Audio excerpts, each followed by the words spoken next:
नमस्कार साथियों, चैनल हिंदी विषय में साहित्य में आप सभी का पुनः हार्दिक अभिनंदन है। और आज हम पढ़ने जा रहे हैं हिंदी साहित्य की प्रसिद्ध कहानियों के विषय में।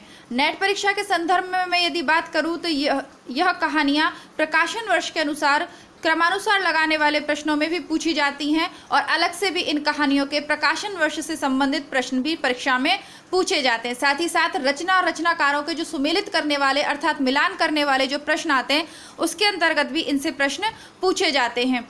वीडियो को पूरा जब देखोगे आप लास्ट तक तो हम ये जान पाएंगे कि हिंदी साहित्य में हजारों कहानियाँ लिखी गई हैं, लेकिन प्रश्न हजारों कहानियों से नहीं आते, बल्कि कुछ चुनिंदा कहानीकार और चुनिंदा कुछ कहानियाँ हैं जो कि प्रतिवर्ष हर वर्ष दोहराई जाती रहती हैं। ऐसा होता है कि कुछ कहानियाँ इस साल पूछ ली, बीच में एक साल न पूछ के फिर दोबारा से वही कहानियाँ पूछी जा रही हैं। जानेंगे उन कहानियों के विषय में कि हम किस प्रकार कम समय में अपने इस जो कहानी वाला जो हमारा भाग है लगा हुआ है सिलेबस में, इसे हम कंप्लीट कर सकते हैं। क्योंकि क्रमानुसार लगाने वाले प्रश्नों में जो आपके सिलेबस में लगी हुई कहानियां हैं उनके अलावा भी पूछी जा सकती हैं। हिंदी साहित्य के अंतर्गत जो कहानियां अपने समय में चर्चित रही हैं उनको भी पूछा जाता है। तो ऐसा नहीं है कि सिलेबस में लगी हुई 15-20 कहानियों के ही प्रकाशन वर्ष याद करने से काम चल जाएगा। ठीक है, इसके अलावा कौन कौन सी कहानियाँ हैं इन सबको आज के वीडियो में जानेंगे। शुरू करते हैं। हमारा सबसे पहले आज का प्रश्न 2004 में पूछा गया था। सुखमय जीवन, दो बांके, शरणार्थी और ठुमरी, इन चारों कहानियों को क्रमानुसार लगाना था। तो सबसे पहले इनके लेखक के विषय में जान लेते हैं। सुखमय जीवन के लेखक हैं गुलेरी जी।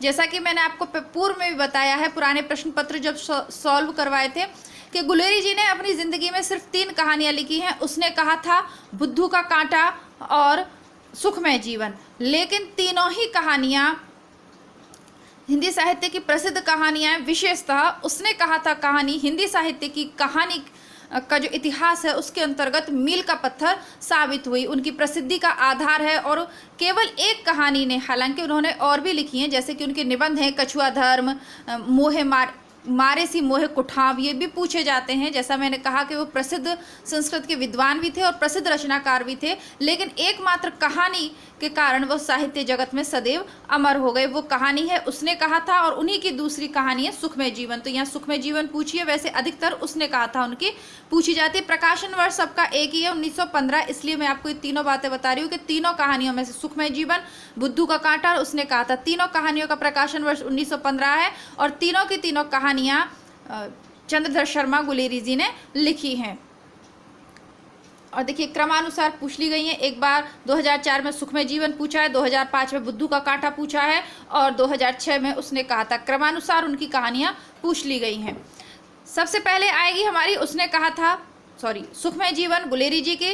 फिर 1936 में दो बांके भगवती चरण वर्मा जी ने लिखी है। शरणार्थी लिखी है अज्ञे जी ने 1948 में, और ठुमरी 1959 में लिखी गई है फणीश्वर नाथ रेणु द्वारा। फणीश्वर नाथ रेणु की 2 कहानियाँ, लाल पान की बेगम और तीसरी कसम, हम अपने चैनल पे पढ़ चुके हैं। सिलेबस में भी वो निर्धारित कहानियाँ, दोनों ही बहुत ही रोचक कहानी। अभी तक आपने नहीं देखे हो तो चैनल पे निबंध कहानी सबकी प्लेलिस्ट बनी हुई है, सिलेबस के जितने भी शामिल हैं आप चेक कर सकते हैं। 2005 में पूछा बुद्धू का कांटा, पूस की रात, पत्नी और परिंदे। बुद्धू का कांटा 1915 चंद्र शर्मा गुलेरी, पूस की रात प्रेमचंद 1930, पत्नी जिनेन्द्र ने लिखी है, इसका प्रकाशन वर्ष याद नहीं है मुझे, और परिंदे 1960 में लिखी है निर्मल वर्मा ने। सिलेबस में भी है और आपको चैनल पे प्लेलिस्ट में मिल भी जाएगी।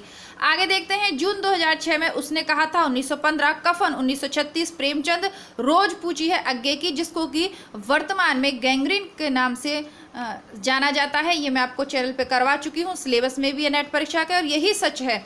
यह मनु भंडारी जी द्वारा 1966 में लिखी गई थी, और हालांकि ये नेट के सिलेबस में नहीं है लेकिन काफ़ी प्रसिद्ध कहानी है, इसलिए ये भी आपको कहानी वाली प्लेलिस्ट में मिल जाएगी। इस प्रकार क्रमानुसार वाले आप कर सकते हैं। 2006 में पूछिए पुरस्कार कफन, राजा निर्वंशिया और वापसी। पुरस्कार प्रसाद जी की प्रसिद्ध कहानी है। कफन 1936 में, याद कर लीजिए क्योंकि बार बार रिपीट हो रही है, 1936 में। इससे प्रश्न भी पूछा था कि वो कौन से पात्र हैं जो अपने घर में एक महिला की मृत्यु होने के बावजूद भी जो पैसा होता है कफन का उसकी शराब और पूड़ी खा लेते हैं। तो वो मधुआ, माधव और वो जो उसके पात्र हैं उनके विषय में प्रश्न पूछा गया था। राजा निर्वंशिया कमलेश्वर जी की है, चैनल पे पढ़ चुके हैं, 1957 में लिखी थी। वापसी है उषा प्रियंवदा की, 1960 में लिखी हुई कहानी, ये भी हम पढ़ चुके हैं, हालांकि ये सिलेबस में नहीं है।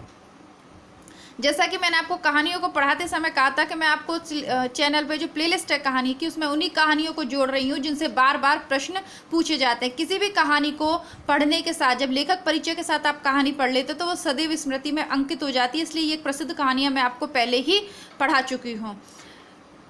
जून 2007 में वापस से रिपीट होती है। उसने कहा था 1915 में शरणागत। शरणागत है वृंदावन लाल वर्मा की 1955 में। देखिए, यदि शरणार्थी पूछा जाता है तो अज्ञे की है 1948 में, और शरणागत पूछा जाता है तो वृंदावन लाल वर्मा की है 1955 में रचित। तीसरी कसम यह है फणीश्वर नाथ रेणु की 1956 में रचित, और तिरछ उदय प्रकाश जी की प्रसिद्ध कहानी है 1989 में लिखी हुई। अब वापस से रिपीट होती है, दिसंबर 2007 में रिपीट हुई है वापसी। तो देखिए, इंदुमती किशोरीलाल गोस्वामी की प्रसिद्ध कहानी, हिंदी साहित्य की प्रथम कहानियों का जो विवाद है उसमें इसकी भी चर्चा होती है। 1900 में लिखी है। मिठाई वाला भगवती प्रसाद वाजपेयी की 1942 में लिखी है। वापसी 1960 में लिखी है। वापसी देखिए यही रिपीट हो रही है। और यक्षगान 1997 में अखिलेश के द्वारा लिखी हुई है। आप सभी लोग जो नेट परीक्षा की तैयारी कर रहे हैं, एडमिट कार्ड के लिए आप अपना जो है इंतज़ार कर रहे होंगे। देखिए, इस समय लगभग बहुत से लोग ऐसे हैं जो हिंदी साहित्य के चैनल्स चलाते थे, लेकिन वो लोग परीक्षा स्वयं दे रहे हैं, इसलिए अपने चैनल पे विशेष सामग्री उपलब्ध नहीं करवा पा रहे हैं, या जो भी परेशानी है। तो मैं आपसे कहूँगी कि कुछ लोग ये मान रहे हैं कि नहीं अब कोई, तो अपने मित्रों तक जो इन वीडियोस को आप शेयर कीजिए ताकि उनकी भी मदद हो पाए, क्योंकि इनको आप नोट्स के रूप में समझिए। ठीक है, आपको लग रहा होगा कि इनसे ऐसे क्या फ़ायदा, कुछ तो आपको अलग से जब आप सारी कहानियों को पढ़ेंगे, जैसे कि उसने कहा था 1915 है सुख में जीवन। देखिए यहाँ पे गलत लिखा हुआ है, ये मेरे थोड़ा सा उस समय दिमाग में भी आ रहा था, लेकिन मैं आपसे कह नहीं पाई। सुख में जीवन का और इसका प्रकाशन वर्ष अलग अलग है। यही मैं कह रही थी कि दो कहानियों का प्रकाशन वर्ष है। ये मेरे दिमाग में भी था, और मैंने आपको उसने कहानी पढ़ाई थी चैनल पे जब भी आपको पढ़ाया था लेखक परिचय में। तो सुख में जीवन गुलेरी जी की है, लेकिन 1911 इसका प्रकाशन वर्ष है। थोड़ा सा याद सही कर लीजिएगा। तो अपने मित्रों में ये शेयर कीजिए। और वैसे आप लोग बिना कहे भी शेयर करते हैं, लेकिन फिर भी आप लोग अधिक से अधिक अपने मित्रों में शेयर कीजिए, क्योंकि लॉकडाउन खुल गया है तो आप भी अपने मित्रों के साथ कॉलेज जा रहे होंगे। इस चैनल पे चाहे 12th के विद्यार्थी हो, हिंदी साहित्य से जुड़े हुए, BA के हों, MA के हों, ऐसी बहुत सी विशेष सामग्री है जो आप शेयर कर सकते हैं। इस चैनल से लोगों को जोड़ सकते हैं। इंदुमती 1900 में लिखी किशोरीलाल गोस्वामी ने। मिठाई वाला 1942 में भगवती प्रसाद वाजपेयी, वापसी 1960, और यक्षगान अखिलेश की है 1997 में। सुख में जीवन गुलेरी जी की 1911 में लिखी। ममता 1929 में प्रसाद जी, जयशंकर प्रसाद ने लिख दी। गूंगे को लिखा 1945 में रांघे राघव ने। जिंदगी और जौक 1958। अमरकांत हमारे सिलेबस में नहीं है, लेकिन चैनल पे मैं आपको पढ़ा चुकी हूँ 1958। 11 वर्ष का समय यह रामचंद्र शुक्ल की है, 1903 में लिखा। जैसा कि मैंने कहा कि इंदुमती 11 वर्ष का समय, ये प्रारंभिक कहानियों के जहाँ दौर है, जहाँ विवाद है, उसमें ये सम्मिलित है कि किसको प्रथम कहानी माना जाए, उसके अंतर्गत इनकी चर्चा होती रहती है। आगे बढ़ते हैं। ठाकुर का कुआं 1932 में प्रेमचंद द्वारा रचित प्रसिद्ध कहानी है। यारों के यार 1967 में लिखा हुआ कृष्णा सोबती की प्रसिद्ध कहानी है। कृष्णा सोबती की और कहानी हम पढ़ चुके हैं, सिक्का बदल गया है, चैनल पे सिलेबस में है। पीली छतरी वाली लड़की उदय प्रकाश जी की 2001 में लिखी हुई प्रसिद्ध कहानी है। चर्चित रही है, याद रखिएगा। थोड़ी सी अलग भी है और लेटेस्ट लिखी हुई है, यानी ये कब काफ़ी पुरानी है, उस हिसाब से ये नई है। तो उदय प्रकाश जी की पीली छतरी वाली लड़की हमें याद रखनी है। वीडियो अच्छा लग रहा हो तो लाइक कर दीजिए। आप लोग लाइक करना भूल जाते हैं, इसलिए मैं याद दिला रही हूँ। अभी तक जो लोग चैनल पे पहली बार ये वीडियो देख रहे हैं, प्लेलिस्ट चेक करते रहिए। मैं बार बार कह रही हूँ, प्लेलिस्ट में बहुत सी विषय सामग्री उपलब्ध है। आपकी परीक्षा के हिसाब से, आप कोई भी परीक्षा दे रहे हो हिंदी साहित्य से, उसके अकॉर्डिंग प्लेलिस्ट बनी हुई है, तो वो देख लीजिएगा। और चैनल को सब्सक्राइब नहीं किया है तो रेड कलर से जो सब्सक्राइब लिखा हुआ है उस बटन को दबाएं। उसके साथ घंटी वाला जो निशान बना है उसके साथ ऑल ऑप्शन प्रेस करें, ताकि डेली नोटिफिकेशन सबसे पहले आपके पास पहुंच जाए। और वीडियो को लाइक ज़रूर कीजिएगा। फिर पूछते हैं, दुलाई बाली बंग महिला हिंदी साहित्य की प्रथम कहानियों में इसकी गणना की जाती है। मौलिक जो कहानी है उसमें 1907 में लिखी है बंग महिला द्वारा। आंधी 1931 में जयशंकर प्रसाद की है। पाजेब 1945 जैनेन्द्र। यारों के यार कृष्णा सोबती 1967 वापस रिपीट हुई है एज इट इज़। रानी केतकी की कहानी 1808 में इंशाल्लाह खां ने लिखी है। ये उसने कहा था 1915 में गुलेरी जी ने लिखी। शरणागत दोबारा पूछ लिया 1912 वृंदावन लाल वर्मा। शरणागत 1912 वृंदावन लाल वर्मा। तिरछ 1989 उदय प्रकाश जी। देखिए शरणागत को प्रकाशन वर्ष 2 मैंने अलग अलग लिखा है, तो जिस भी पुस्तक से मैंने लिखा है ये थोड़ा सा मैंने ध्यान नहीं दिया है, इसको मैं चेक करती हूँ ये 1955 इसका सही है या 1912। तो ये जल्दबाजी में से छूट गया है, मैं इसको चेक करके बताती हूँ आपको शरणागत का, तो प्लीज़ आप इसको देखिएगा थोड़ा सा। तो ये 1912 तो नहीं हो सकता, 1955 हो सकता है, क्योंकि ये 1808। तो देखिए मैं ये वाला जो 10वां प्रश्न है उसको कमेंट बॉक्स में लिख दूंगी और आप इसको वहाँ चेक करिएगा, गलत नहीं पढ़ सकते हम। तिरिच देखिए यहाँ पर भी पूछा है, यहाँ पर भी पूछा है और तिरिच को यहाँ पे भी पूछा है, यानी उदय प्रकाश जी की प्रसिद्ध कहानी है तिरिच। इसको थोड़ा सा देखेंगे। वापसी 1960, आपको याद हो गया होगा 1960 में वापसी हुई। कफन 1936 और उसने कहा था 1915। अगर इस तरीके का क्रम आ जाता है तो आप आसानी से कर लेंगे। दोबारा देखते हैं, उसने कहा था 15 में, कफन 36 में, वापसी 60 में और तिरिच 1989 में। इस प्रकार ये कुछ कहानियां हैं जो बार बार रिपीट हो रही है। फिर है ग्राम, जयशंकर प्रसाद की है, 1911 में लिखी हुई है। कफन 1936 में, डिप्टी कलेक्ट्री 1956 में, अमरकांत की प्रसिद्ध कहानी है। पाल गोमरा का स्कूटर 1997 में उदय प्रकाश जी की एक और प्रसिद्ध कहानी है ना। ये देखिए उदय प्रकाश जी की कहानी तिरिच भी पूछी जा रही है बार बार, और उदय प्रकाश जी की पाल गोमरा का स्कूटर भी बहुत पूछी जाती है, 1997। ठीक है, याद रखिएगा तिरिच 1989 और ये 1997 में। पंच परमेश्वर प्रेमचंद जी की 1916। पर्दा 1944 में लिखी हुई यशपाल जी की प्रसिद्ध कहानी है, चैनल पे मैंने आपको पढ़ाई भी थी। परिंदे 1960 में लिखी हुई निर्मल वर्मा की प्रसिद्ध कहानी है। पाल गोमरा का स्कूटर उदय प्रकाश जी की 1997 में लिखी हुई प्रसिद्ध कहानी। थोड़ा जल्दी जल्दी पूछ रही हूँ ताकि बोल रही हूँ मैं, ताकि कम समय में अधिक प्रश्न तैयार हो जाएं। आपको बस देखिए ये मुझे बार बार लिखने पड़ते हैं, लेकिन आप बस इन कहानियों की एक लिस्ट बना लीजिए, वापसी 60, पर्दा 44, इस तरीके से करके, या केवल याद कर लीजिएगा। देखिए पाल गोमरा का स्कूटर लगातार यहाँ तक रिपीट हो रहा है। बड़े भाई साहब 1931 में प्रेमचंद की चर्चित कहानी रही है। वापसी 60 में हुई थी। डैफोडिल जल रहे हैं मृदुला गर्ग की कहानी है 1978। पाल गोमरा का स्कूटर 1997। याद हो गई होगी ना, जैसा मैंने कहा कि कुछ कहानियाँ तो आपको याद हो ही जाएंगी साथ के साथ। पंच परमेश्वर यहाँ पे 16, फिर रिपीट हो गई, फिर वापस से 16। धुलाई वाली 1907। 11 वर्ष का समय शुक्ल जी की 1903 में, ये तो रिपीट हो रहे हैं। अब जो नई है वो याद करनी है। दोपहर का भोजन, ये अमरकांत की प्रकाशन वर्ष इसका नहीं दिया हुआ था। दुलाई वाली 1907 देखिए कितनी बार रिपीट हो गई। ग्राम 1911 सीधे यहाँ से रिपीट हो रही है, ये ग्राम पूछा, ये ग्राम। पंच परमेश्वर 1916 याद कर लीजिएगा। पंच परमेश्वर में वैसे 5 होते हैं लेकिन कहानी में 16 हैं, 16 से याद कर लीजिएगा। पाजेब 1942 जैनेन्द्र की, जैनेन्द्र मनोविश्लेषणवादी कथाकार रहे हैं तो उनकी कहानियां पूछी जाती हैं 42 में। रानी सारंगा 1910, नमक का दरोगा, ये प्रेमचंद की कहानी है। रानी सारंगा 1910, नमक का दरोगा 1913, शतरंज के खिलाड़ी 1925 और सदगति 1931। नमक का दरोगा चैनल पे हम पढ़ चुके हैं, आप सभी इस कहानी से अवगत होंगे। उसके बाद रांघे राघव ने लिखी 1955 में गदल। उसके बाद डिप्टी कलेक्ट्री लिखी अमरकांत जी ने 1956 में। अमरकांत ने जिंदगी और जोंक लिखी है, उन्होंने डिप्टी कलेक्टर लिखी 1956 में। वापसी हुई थी 60 में और फैंस के इधर उधर 1968 में। ज्ञान रंजन की कहानी आंदोलन की कहानी पिता हम चैनल पे पढ़ चुके हैं, जो हमारे नेट के पाठ्यक्रम में है। इसके अलावा फैंस के इधर उधर का भी नाम मैंने आपको लिया था और इन्हीं की एक पत्रिका है पहल। ये सब चीज़ पूछी हुई प्रश्न है इसलिए मैंने आपको बताएं। पहल इनकी पत्रिका है, यह भी पूछा है। तो 1968 में इन्होंने फैंस के इधर उधर लिख दी। यही सच है मनु भंडारी की 1966 में लिखी है, चैनल पे हम पढ़ चुके हैं, हालांकि सिलेबस में नहीं है। जोड़ बाकी 1981 शशि प्रभा शास्त्री द्वारा लिखी है। एक स्त्री का विदा गीत 1983 में लिखी है मृणाल पांडे द्वारा। बोलने वाली औरत 2000 में लिखी है ममता कालिया ने। ठीक है, ममता कालिया वही हैं जिन्होंने एक उपन्यास लिखा है एक पत्नी के नोट्स। ठीक है, इस तरीके से चीज़ों को कनेक्ट करके पढ़िए ताकि आपको याद रहे। आगे अज्ञे की कहानियों को पूछा है।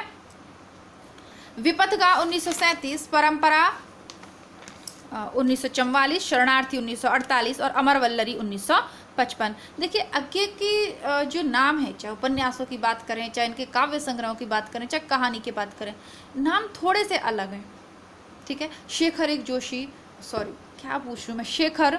शेखर जोशी नाम है तो वो याद रहेगा। शेखर एक जीवनी, ये हम चैनल पे ज़रूर पढ़ेंगे। बहुत ही प्यारा सा उपन्यास है जिसका बहुत चर्चा मैंने सुनी है। हालांकि इस उपन्यास के बारे में बहुत कुछ मुझे जानकारी है, लेकिन मैंने अभी तक इसको पढ़ा नहीं है। मैं चाहूँगी कि इस तरीके के बेहतरीन उपन्यास मैं आप लोगों के साथ पढ़ पाऊँ, ताकि अपने विचारों के साथ साथ आपके विचारों से भी अवगत हो पाऊँ कि आप इस संबंध में क्या सोचते हैं। अकेले पढ़ने में उतना अच्छा नहीं लगता जितना आप लोगों की, जब उधर से आप लोगों के कमेंट्स आते हैं तो उसको पढ़ना बहुत अच्छा लगता है। पढ़ेंगे इस बुक को भी। फिलहाल ध्यान केंद्रित करते हैं कहानियों पर। प्रसाद की कहानियां फिर आगे देखते हैं। प्रतिध्वनि 1926, आकाशदीप 1928 याद रखिएगा क्योंकि सिलेबस में भी है। इंद्रजाल 1936, आंधी 1931। अब 7वीं के बच्चे लिखा है राहुल संस्कृत्यायन 1935 में। और भगवती चरण वर्मा की 2 बांकें रिपीट हो रही है 1936 में। बिखरे मोती सुभद्री कुमारी चौहान जी की है, 1932 में लिखी है। और फिर लिखी है फांसी, ये जिनेंद्र की है 1929 में। और बिखरे मोती और इनकी जो कहानी है राही कहानी सुभद्रा जी की हमारे सिलेबस में, जो कि हम पढ़ चुके हैं। बिखरे मोती और याद कर लीजिएगा 1932 में। इंदुमती 1900 में लिखी हुई है, जैसा कि इसको बार बार रिपीट हो रही है। किशोरीलाल गोस्वामी की है, उसने कहा था 1915। कफन 36। और मकरील यशपाल की 1934 में लिखी हुई। देखिए कफन और गोदान का प्रकाशन वर्ष एक है। 2 बांकें भी 36 में लिखी है भगवती चरण वर्मा में। मकरील भी बार बार पूछी जाती है, 1934 में है। यशपाल की लिखी हुई है। हालांकि हमने सिर्फ यशपाल की पर्दा कहानी चैनल पे पढ़ी है, उसको भी पढ़ेंगे आगे, लेकिन परीक्षा के बाद। अब कथाकारों को उनके जन्म के हिसाब से लगाना। सबसे पहले भगवती चरण वर्मा जी आए 1903 में, फिर जिनेंद्र जी आए इस दुनिया में 1905 में, हजारी प्रसाद द्विवेदी जी 1907 में आए और अमृतलाल नागर 1916 में आए। कहानी संग्रह देखने यशपाल ने कहा है भूख के 3 दिन 1968, ये तेरे प्रतिरूप, ये अज्ञे का है 1961। सतह से उठता हुआ आदमी 1971, मुक्तिबोध और एक धनी व्यक्ति का बयान 1997 अमरकांत की है। ठीक है, तो कहानीकार के रूप में ये लोग काफ़ी प्रसिद्ध रहे हैं। विशेषतः अमरकांत है, उदय प्रकाश जी हैं वर्तमान में, यशपाल हैं, ये सब लोग काफ़ी चर्चित रहे हैं। जयशंकर प्रसाद की कहानियाँ का भी एक अलग ही वो है, इस सब पे बाद में बात करेंगे। अभी सिर्फ नोट्स के रूप में इसको देखते हैं। इंद्रजाल 1936, छाया 1912, प्रतिध्वनि 1926 और आकाशद्वीप 1929। आकाशदीप 1929, इधर 28 दिया हुआ है और इधर 29 दिया हुआ है, यानी कि 28-29 के करीब ही इसको लिखा गया है। सबसे पहले छाया, फिर इसमें हम लगाएंगे 1912 वाली, फिर लगाएंगे प्रतिध्वनि 1926, फिर लगाएंगे इंद्रजाल 1936 और आकाशदीप होगी तीसरे नंबर पे। ठुमरी पढ़ चुके हैं 1959, रेणु। शोभा यात्रा 1981, भीष्म साहनी की। शरणार्थी 1948, अज्ञे की। सतह से उठता हुआ आदमी, मुक्तिबोध की 1971। परिंदे 1960, शरणार्थी 1978, डायन 1998, भीष्म साहनी। कॉमरेड का कोट 1993 में, सृजा का। इसको पुराने पेपर के अंतर्गत 2004, 5, 6 में ये बार बार पूछा हुआ प्रश्न है। कॉमरेड का कोट किसकी कहानी है? सृजा की, 1993 में लिखी हुई। प्रेमचंद की 2 बैलों की कथा 1931, बड़े भाई साहब 1934, कफन 1936 और क्रिकेट मैच 1936, यानी क्रिकेट मैच और कफन का दोनों कहानियां 36 में हैं। आगे देखते हैं। एक टोकरी भर मिट्टी, माधवराव सप्रे की है, 1901 में लिखी थी। उसने कहा था 1915 में लिखी थी गुलेरी जी ने। राजा निर्वंशिया कमलेश्वर ने लिखी थी 57 में और परिंदे लिखी थी निर्मल वर्मा ने 60 में। और चारों ही कहानियां नेट परीक्षा के सिलेबस में है। आगे बढ़ जाते हैं। सतह से उठता हुआ आदमी, मुक्तिबोध ने 1971 में लिखी है। कहाँ पहुंच गई मैं, शुरू करते हैं। इंसान के खंडर 1950 में मोहन राकेश ने लिखी है सर्वप्रथम। उसके बाद निर्मल वर्मा की परिंदे आएगी जो कि 60 में लिखी हुई है, वापस से रिपीट हो रहा है। सतह से उठता हुआ आदमी, तीसरी बार ये कहानी रिपीट हो रही है 1971। सतह से कितने आदमी ऊपर उठ रहे हैं? 71 आदमियों की मुक्ति हो रही है ना। पीली छतरी वाली लड़की उदय प्रकाश जी की है, इसको भी हम देख के आए हैं, पीछे भी हम इसको देख के आए हैं और ये दोबारा रिपीट हो रही है। देखते हैं, इसको हमने पढ़ा तो था अभी, है ना। पीली छतरी वाली लड़की, ये 2001 इसकी प्रकाशन वर्ष है, तो आप यहाँ पे इसको लिख लीजिएगा। उसने कहा था 1915, आकाशदीप 1930। ओहो, ये तो गड़बड़ बात हो गई, ये 1929 कर लीजिए। क्या बार बार है ना, एक ही पुस्तक में और एक कहानी का इतनी बार। चलो 1929, ईदगाह 1933 और परिंदे 1956। परिंदे 1956 चेक करते हैं इसको। जी नहीं, ये 1960 है। परिंदे एक ही बुक में एक ही कहानी के अलग अलग वो दे रखे हैं, इसको थोड़ा सा चेक करिएगा। ये 1960 है। ठीक है, इस प्रकार ये कहानी हो गई। अभी तक आपने वीडियो को लाइक नहीं किया, लाइक कर दीजिए। चैनल को अच्छा लगे तो शेयर कीजिए। देखिए बार बार कहना ये सब अच्छा नहीं लगता, आप लोग जानते हो, लेकिन हाँ थोड़ा सा लालच होता ही है कि आप तो चलिए बस कहानियों का इतना सा ही वीडियो था, थोड़ी सी कहानियाँ थी। ये वाला वीडियो कल मैं आपको करवा चुकी हूँ। आशा करती हूँ आपको आपकी तैयारी अच्छी चल रही होगी। फिर भी कोई परेशानी हो तो आप कमेंट बॉक्स में लिख सकते हैं। बहुत से लोग इस समय ऐसे हैं जिन्होंने फ़ोन वगैरह बंद कर दिए होंगे क्योंकि परीक्षा नज़दीक है, तो वे अपने स्तर पर पढ़ाई कर रहे होंगे, तैयारी कर रहे होंगे। बहुत अच्छी बात है, उनकी तैयारी चलती रहेगी। लेकिन ये कुछ वीडियोज़ ऐसे हैं जो कि आपके आना तय है। क्रमानुसार वाले भी पूछे जाएंगे, रचनाकार भी पूछे जाएंगे, सुमेलित करने वाले भी पूछे जाएंगे। तो इन वीडियोस को उन मित्रों तक आप ज़रूर पहुंचाइए। बाकी आपको चैनल पे कुछ भी अच्छा लगे उसे अपने मित्रों तक शेयर कीजिए। टिकटॉक के वीडियोस तो अब शेयर होना बंद हो गए हैं और आपने काफ़ी शेयर किए होंगे, तो प्लीज़ कुछ अच्छा, ज़्यादा नहीं तो आपका बंटी जैसा जो उपन्यास है ना, देखिए मेरे दिल के बहुत करीब है आपका बंटी। तो मैं चाहूँगी कि आप उसमें से कोई भी वीडियो अपने रिश्तेदारों में, अपने कहीं पे भी आप शेयर कीजिए उन वीडियोस को, अपने फेसबुक अकाउंट से या कहीं से भी उनको शेयर कीजिए, ताकि थोड़ा सा हमारा यूट्यूब का जो परिवार है छोटा सा, ये थोड़ा सा बढ़े। ठीक है, आशा करती हूँ आप सब लोग बहुत अच्छे होंगे, स्वस्थ और प्रसन्न रहिए। एडमिट कार्ड आ जाएंगे, अपनी तैयारी पे इस चीज़ को हावी मत होने दीजिए। जिस प्रकार तैयारी कर रहे हैं वो करते रहिए। मिलते हैं कल एक नए वीडियो के साथ, तब तक के लिए नमस्कार, धन्यवाद, जय हिंद।